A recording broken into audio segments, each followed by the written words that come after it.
Kisah Aditya, si pemuda kaya yang sederhana. Episode 46. Clara yang saat itu menyangka bahwa foto dan rekaman yang ia dapat adalah foto Aditya, seorang pengusaha yang sedang diincar oleh media. Ia pun langsung memberikan foto itu pada atasannya, yang diketahui bernama Pak Ansar. Sementara Niko dan kedua pengusaha asing yang sedang dalam perjalanan menuju ke perkebunan milik Aditya. Di sela-sela perjalanan itu terdengar Mr. Nicholas berkata, "Pak Niko, apa sudah lama Anda mengenal Pak Aditya Winata?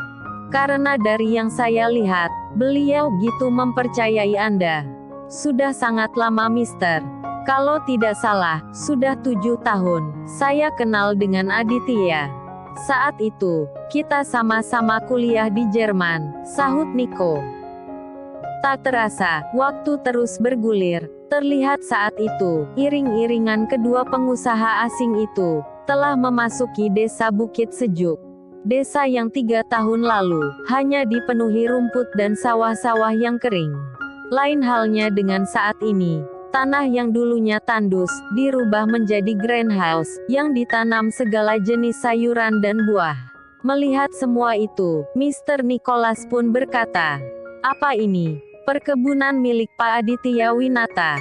Mendengar ucapan itu, Niko pun menjawab, "Hanya 40% saja, yang merupakan kebun milik Aditya. Dan yang lainnya, milik petani binaannya," ucap Niko, lalu kembali berkata, "Aditya memberikan mereka pinjaman modal. Dengan catatan, hasil panen dari para petani harus dijual ke dia. Dan untuk pengembaliannya, dipotong dari keuntungan hasil panen yang mereka jual tadi," sahut Niko. Sementara, para warga desa Bukit Sejuk melihat iring-iringan dari kedua pengusaha asing, mereka pun bertanya-tanya, "Tumben, banyak mobil mewah yang datang ke kampung ini. Kira-kira ada apa ya?" ucap para warga desa. Sama halnya dengan Juragan Risman, saat melihat iring-iringan mobil yang mengarah ke perkebunan milik Aditya, ia pun bergumam, "Sepertinya ada tamu penting yang datang," gumam Juragan Risman. Lalu, setelah sampai di depan pintu masuk perkebunan, terlihat saat itu, security yang sudah mengetahui kedatangan Niko dan kedua pengusaha asing itu, ia pun langsung membukakan pintu utama di perkebunan. Setelah itu terdengar, Mr. Nicholas berkata, "Pak Niko, di mana Pak Aditya? Mungkin dia menunggu di rumahnya yang ada di tengah perkebunan ini," sahut Niko. Tak berapa lama kemudian, iring-iringan mobil itu pun sampai di sebuah rumah mewah yang berada di tengah perkebunan. Ternyata saat itu, Aditya pun telah menunggu kedatangan kedua rekan bisnisnya itu. "Selamat datang Pak, dan terima kasih untuk kunjungannya," ucap Aditya saat menemui Pak Nicholas dan Leon. Setelah itu terdengar, Mr. Leon berkata, "Tempat yang sangat tenang. Pantas saja Anda betah tinggal di sini." Setelah itu terdengar lagi, Mr. Nicholas berkata, "Oh ya, ini ada hadiah dari saya dan Leon," ucap Mr. Nicholas, dan memberikan 2 kunci mobil pada Aditya. Lalu, saat melihat logo di kedua kunci tersebut, Aditya pun berkata, "Terima kasih banyak. Tapi sepertinya ini agak berlebihan Mister. Tolong jangan ditolak," sahut Mr. Nicholas. Lalu, Mr. Leon pun ikut berkata, "Ya, tolong diterima hadiah dari kami. Karena memakai bahan baku dari Anda, perusahaanku mendapat profit hingga 300% dibandingkan tahun lalu." "Ya, benar yang dikatakan Leon," sambung Mr. Nicholas. Karena terus dibujuk oleh kedua pengusaha asing itu, Aditya pun menerima hadiah tersebut.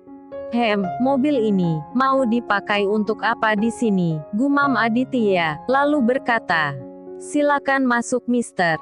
Anda bisa istirahat dulu. Saya sudah menyiapkan kamar untuk Anda dan anak buah Anda," ucap Aditya. Setelah itu terdengar lagi, Aditya berkata, pada salah satu pekerja di rumahnya. Bi, tolong antarin teman-teman saya ya. Habis itu, Bibi buatin makan malam untuk kita. Iya Den, sahut Bi Ijah, lalu berkata pada Niko. Kalau Den Niko, mau disiapin kamar atau enggak usah? Enggak usah Bi, seperti biasa, saya tidur di kamarnya Aditya saja, sahut Niko. Lalu terdengar, Aditya berkata, Bi, siapin aja kamar untuk Niko, dia tidurnya ngorok Bi. Nanti, kalau udah Bibi siapin, pasti Aden lagi yang nyelonong masuk di kamarnya Den Niko. Biasanya kan gitu Den, sahut Bi Ijah, lalu kembali berkata, makanya Den, buruan nikah, ingat umur, 27 tahun loh. Ya si Bibi, malah nasehatin aku, sahut Aditya, lalu kembali berkata, jodoh itu, udah ada yang ngatur Bik. Memang benar Den, jodoh itu, udah diatur Tuhan. Tapi, kalau umur udah kepala 3, terus adennya belum dapat jodoh, Tuhan pun lepas tangan, ucap Bi Ijah. Mendengar ucapan Bi Ijah, Niko pun langsung tertawa. Hayo, mau ngomong apa lagi, ucap Niko. Lalu terdengar, Bi Ijah berkata, udah ya Den, Bibi masuk dulu. Tapi ingat, buruan nikah, biar kalau Aden berangkat kemana-mana, Bibi ada yang nemanin. Iya Bi Ijah bawel, nanti Adit cariin, mau berapa Bi? 3 atau 4, sahut Aditya. 1 aja enggak ada, pakai ngomong 3 atau 4, sahut Bi Ijah, lalu melangkah, mengantar Mr. Nicholas dan Mr. Leon. Sekedar diketahui, di antara seluruh karyawan Aditya, hanya Bi Ijah dan Pak Kasman saja, yang mengetahui, Aditya adalah pemilik perkebunan, bukannya Niko. Namun, karena permintaan dari Aditya, mereka pun, tak pernah membongkar identitasnya. Oke, balik lagi ke cerita. Setelah itu terdengar, Niko berkata, Dit, kapan-kapan, aku pinjam mobil yang dikasih tadi ya. Mendengar ucapan itu, Aditya pun berkata, kalau kamu mau, satunya ambil aja buat kamu. Benaran nih, ucap Niko, yang mengira bahwa, ucapan Aditya, hanyalah candaan. Iya benarlah, emangnya, aku pernah bohong sama kamu, sahut Aditya, lalu kembali berkata, lagian, aku bisa ada di posisi ini, karena dukungan dari kamu. Jadi wajarlah, kalau hadiah itu, kita bagi 2, ucap Aditya, lalu kembali berkata, lagian, saya lebih senang pakai mobil Hilux itu, ucap Aditya, dengan menunjuk ke mobil Toyota Hilux miliknya, yang sehari-hari menemaninya berkeliling di perkebunan itu.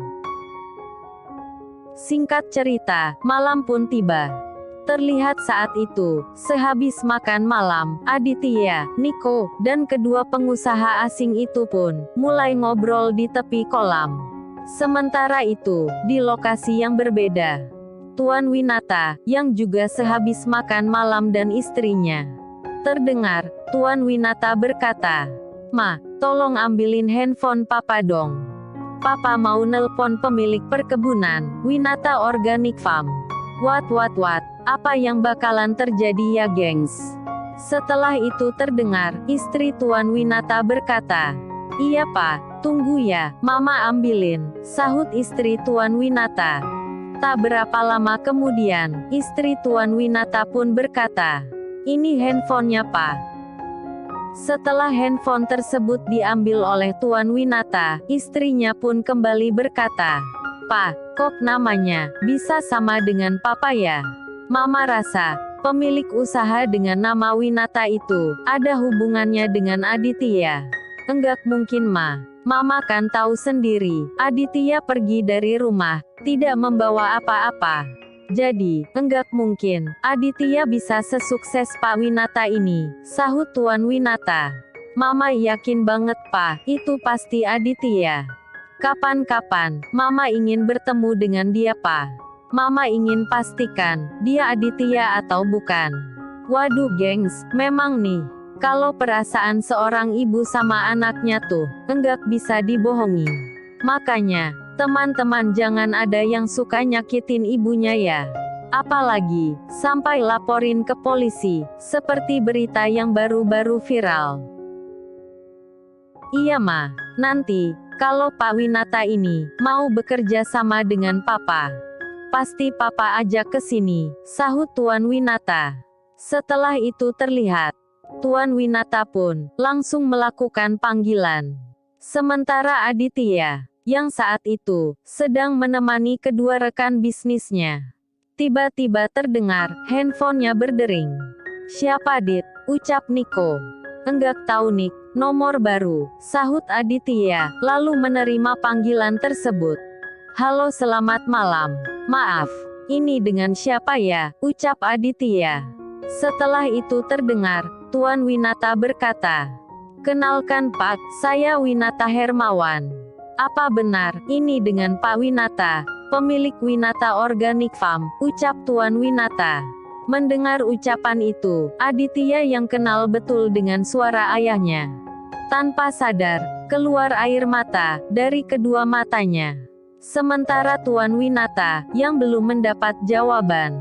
Beliau pun, kembali mengulang perkataannya. Halo, apa benar, ini Anda Pak Winata?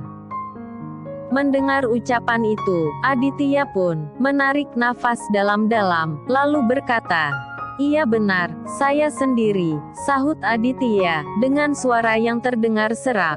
Setelah itu terdengar, Tuan Winata berkata, oh syukurlah kalau ini Anda. Sebenarnya, niat saya menghubungi Anda, saya ingin meminta Anda, untuk menyuplai bahan makanan di semua restoran milik saya. Apa Anda bisa? Lalu terdengar, Aditya berkata, kalau untuk bulan ini, sepertinya saya tidak bisa. Karena volume panen perkebunan dan peternakan saat ini, hanya cukup, untuk menyuplai, kebutuhan restoran dan supermarket, milik saya dan langganan-langganan saya. Tapi, kalau Anda bisa sabar menunggu, bulan depan, saya akan usahakan, sahut Aditya. Bisa-bisa, saya bisa menunggu kok, sahut Tuan Winata, lalu kembali berkata, jadi kapan Anda mau menandatangani kontrak kerja sama dengan saya? Kalau untuk itu, nanti saya kasih kabar, sahut Aditya. Setelah itu terdengar, Tuan Winata berkata, oke, saya tunggu kepastiannya. Dan maaf, sudah mengganggu waktu istirahat Anda. Iya Pak, tidak apa-apa, sahut Aditya. Setelah panggilan terputus, Niko, dan kedua pengusaha asing, yang melihat Aditya. Terdengar, Pak Nicholas berkata, ada apa, kenapa Anda menangis? Iya Dit, emangnya, yang nelpon tadi siapa, ucap Niko. Tadi itu, Papa yang nelpon. Papa mau bekerja sama dengan kita, sahut Aditya. Hah, Papa kamu, ucap Niko, yang terlihat kaget.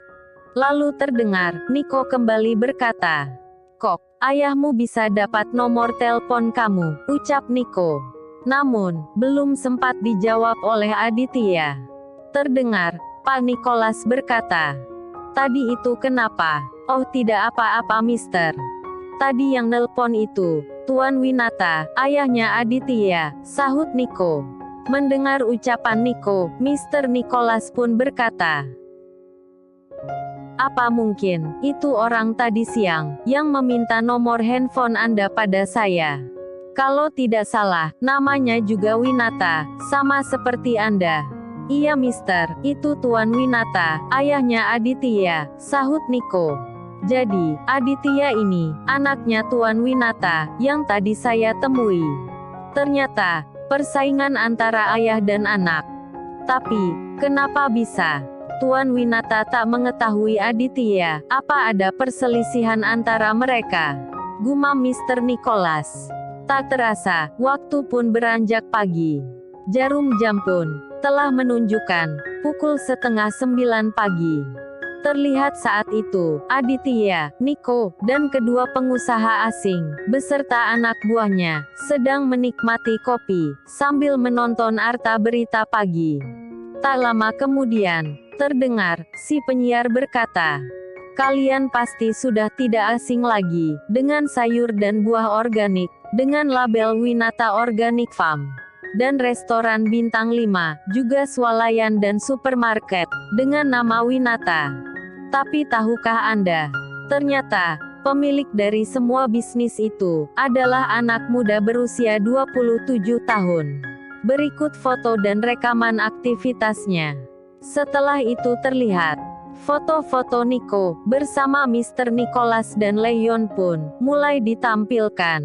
Dan bukan itu saja. Ternyata saat itu, foto-foto itu pun dimuat di halaman depan majalah bisnis. Melihat hal itu, Nico pun berkata, "Buset deh, ini kan yang kemarin. Siapa ya yang meliput enggak minta izin dulu," ucap Nico yang terlihat emosi. Lalu terdengar Aditya berkata, "Udah Nick, biarin aja. Malah bagus, dengan video rekaman itu, anggap saja, restoran kita lagi dipromosikan. Enak di kamu enggak enak di saya," ucap Nico lalu kembali berkata, "Aku bisa jadi buruan wartawan dit." Dan benar saja yang dikatakan Aditya, sejak tersebarnya berita itu. Pengunjung di tiap-tiap restoran, swalayan dan supermarket miliknya, makin dipadati pengunjung. Tapi, lain halnya dengan Nico. Sejak saat itu, para wartawan pun, sampai datang ke rumahnya, untuk mewawancarai dia. "Maaf, Pak Nico sedang di luar kota," sahut tiap-tiap security, yang dijumpai para wartawan. "Oke dulu ya gengs. Sampai jumpa di episode selanjutnya."